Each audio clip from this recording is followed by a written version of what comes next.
ஆளுங்கட்சியினர் செய்த தவறுகளை முதல்வர் பன்னீர்செல்வம் அனுமதிக்கக் கூடாது என்று மத்திய இணையமைச்சர் ராதாகிருஷ்ணன் கேட்டுக் கொண்டுள்ளார்.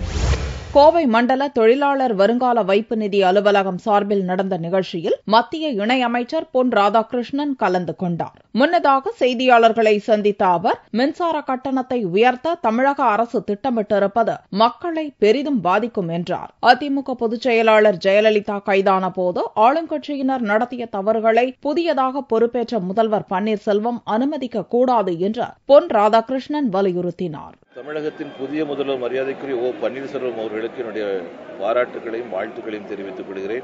புதிய முதல்வர் திரு பன்னீர்செல்வம் அவர்கள் அரசியல் கட்சி, ஆளும் நிலை, இந்த இரண்டையும் வேறுபடுத்தி பார்க்க வேண்டும் என்று கேட்டுக்கொள்கின்றேன்.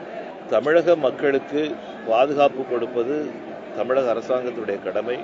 கடந்த சில நாட்களாக தமிழகத்தில் ஆளுங்கட்சியைச் சேர்ந்தவர்கள் செய்த தவறுகள் தொடர்வதை எந்த காரணத்தை கொண்டும் புதிய முதல்வர் அவர்கள் அனுமதிக்கக் கூடாது. தமிழகத்தில் நிலவும் அசாதாரண சூழ்நிலையை கருத்தில் கொண்டு ஆட்சியை அகற்றும் திட்டம் இல்லை என்றும் தமிழகத்தில் பாரதிய ஜனதா வளர்ச்சி அடையும் என்றும் ராதாகிருஷ்ணன் தெரிவித்துள்ளார்.